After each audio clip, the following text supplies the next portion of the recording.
So in the current range of market action, we're kind of in the middle of the road. So we have some higher levels of resistance, some support below after the big sell-off day and bounce. Market is kind of what I call in the middle of the road where you tend to get run over. This is the area where I typically would like to see the market get some direction before I work trade activity. So whenever I see the market not at a key level near the open, then I'm a little more picky, but I'm going to go ahead and just work signals out of the open today. Sometimes if I want to get in really quick, I have a little thing that I do. If I get two dots, I'll work in some liquidity. If I get in the mom signal, I'll work in a little bit more. If I want to do real precise, like back and forth pivot to pivot based trading, where the market's currently at with about 5 minutes to go to the US cash session open, not at all interested in that. You can see the trade speed is very low, looking like we have a bit of indifference right now. So we will see what we get. So we have some low pivots from the other day during the afternoon period and from the morning period just below that. So market isn't near what I would call any super key level. We have a very key level there. I'd say this area up here is kind of key. So we're kind of, you can see from this area to that area, we're kind of right in the middle of the road. Okay, standing by, and then I'll work bracketed setups and kind of manage it from there.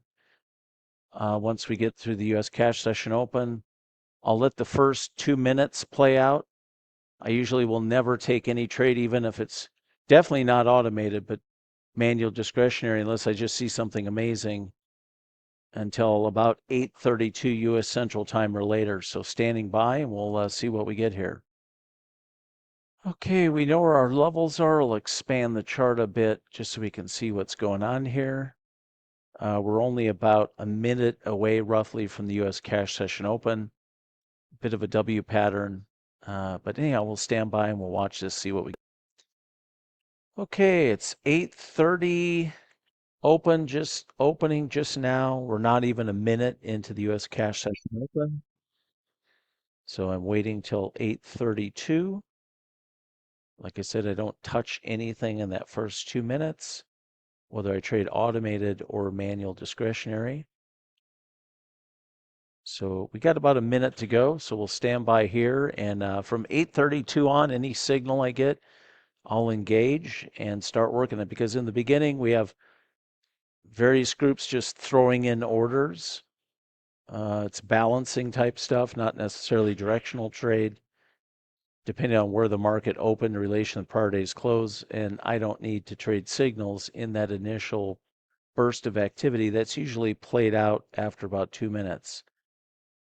So 30 seconds to go, and I'll be standing by for any signal. And I will be working it with a passive bracket, no auto trail feature, since this might be a little scrubby this morning. You can see we're not really at any key level, and with the markets basically oscillating here in a narrow range leading up to the open. Okay, it's basically 8:32 US Central Time, so I'm on standby to see if we get a signal. So I do have a bracketed setup. I'm going to trade 5 MNQs. I'm going to trade basically till I get to 700 positive PNL on the day, or minus about 900-ish on the day. If I'm down about 900-ish on the day on this particular account, I'll just shut it down and play another day and say, hey, it didn't work out that day. So I'm very used to getting to my daily goal. So I'll stand by here and we'll see what kind of action we get. And you can see the trade speed out of the open is very slow. That's not a good sign. That means there's not really, it's not like we have institutional participants jumping in here as of yet, either buying or selling. And this market, a lot of mornings will rip right up out of the open or rip right down out of the open. Like within 4 or 5 minutes, there's some directional activity, and then we get a leg. So we're lifting a bit, anticipating a signal. We're on the high side of the AIQ bands. We did get a reversal dot to the upside, a little micro W pattern in play. Since I'm using a passive bracket, if I get a counter signal when I'm in one direction, I can just hit the reversal button and my bracket will work just fine. Okay, there we go. We got a signal. We're long, and with any initial push, stop will at least go to break even plus. And all I'm looking for right now is, you know, are we getting near a reversal signal if my stop hadn't been hit? And if we are, getting ready to hit the reversal button to flip out of the trade. But right now, light activity out of the open, little bit of a micro W pattern and playing lift. So we'll see if we could possibly run up to this upper area of resistance and challenge it. The open so far to me looks a bit non-directional. So a little bit of conviction to the upside here. Nothing real strong as of yet. So I will stand by and we'll see what we get. I will say I need to adjust this bracket. I like to have my stop at the prior or at the signal or just on the bottom side of it, as I've mentioned in a lot of the videos. So like if I'm long, I like to have it at the bottom of the signal. If I'm short, I like to have it at the top of the signal. So if I'm not mistaken, I was using this bracket, I think on a 33, and I need to adjust it a bit for the 37 since I'm on a little bit of a higher time frame.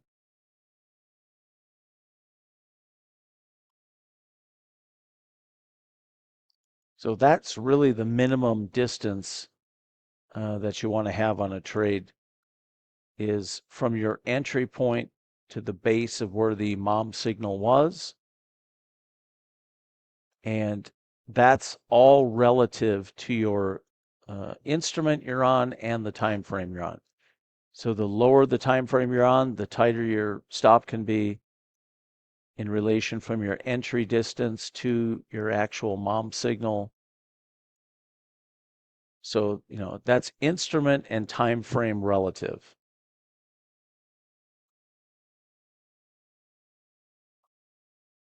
Okay, we're getting some slow activity out of the open, a bit of grindiness, not a lot of direction as of yet. So typically on a day like this, I wouldn't even be in any trades right now. I don't see anything that interests me. We run up to this level, that would get my interest. We run down, trade below that level. And you see we have a little bit of a pivot here that was created in the US cash session. Any sort of trade into this area or a big, huge run right down to that low pivot from the other day, that would get my interest then to look for something long out of that. Right now, we're kind of in the middle of the road, and this is like I said, this is where you usually get run over. So I do pay attention to where we are out of the open when I trade. Now, if I'm just going to take every signal after 8:32 a.m. U.S. Central Time, then that's what I'm doing. So help me God. you know, you can pick how you want to use the system tools. So standing by, and we'll see what we get here. Now there is some advantage if I get a push pretty close to 1-to-1, grabbing some of my contracts and pulling them off. Okay, we got a dot, reversal dot, like a heads up.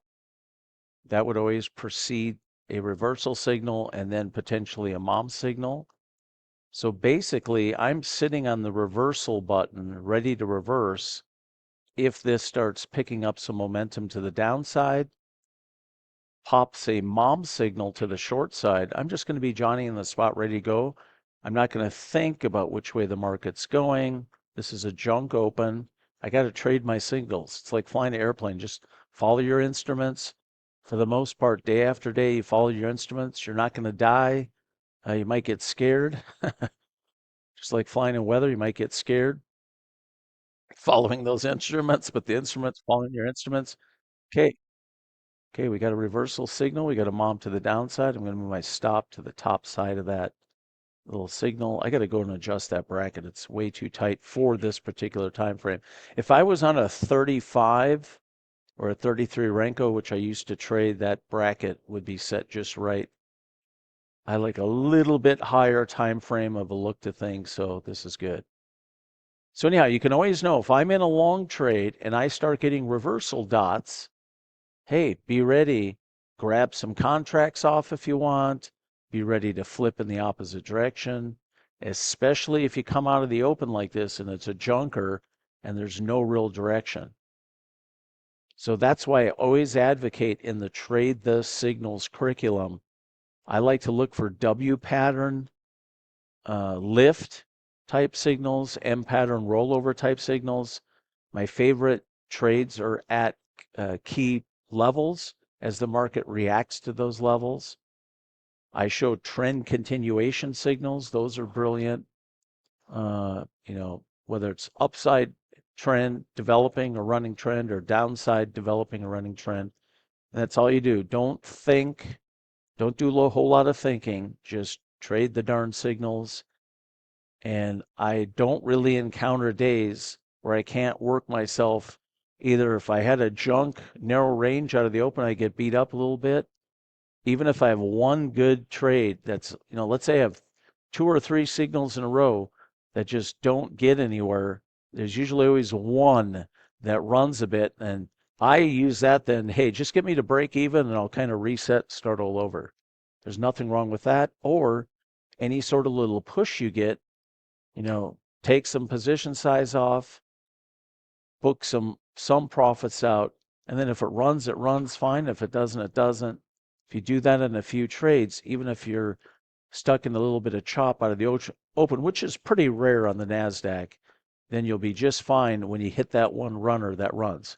The nice thing is with a bracketed approach, at least when I hit the buy or sell signal, I got a stop and target in play, and I can always hit the reversal button if I get a counter signal. Now, one thing I will say, you do have to realize when the market is very narrow out of the open, when it does break and run, it usually runs exactly to some level that's nearby. Unfortunately, right now where we're at, we do have a level kind of right in this area that would need to be tested. This one's farther away. But in the end, we'll see what happens. We'll stand by. We do have a target like far away if the thing just suddenly some news hits and it rips.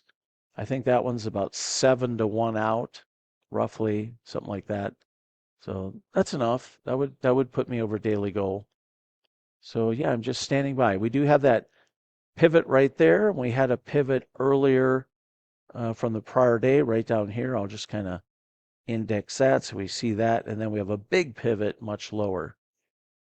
So right now the market is the exact type of conditions that I typically avoid until I see something significant that would entice me to get in the market.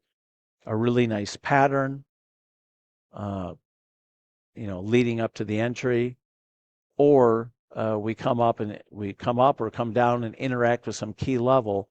Like if we could come down and sweep out this level, and then I get a long signal. If I'd been sitting here on my hands, that would entice me. Then okay, I'm going to start trading my setups, or okay, I'll turn on my automation and let the automation start working the mom signals from this point going forward. So I use my experience to kind of wait for what I think are more reactive areas of price, and then I'll engage. Okay, standing by. We'll see what we get here. Okay, we did run down to this level so far. No follow through as of yet. The stop moved automatically to break even plus. I am going to turn off my bracket. I'm going to go to none. I'm going to pull 3 off.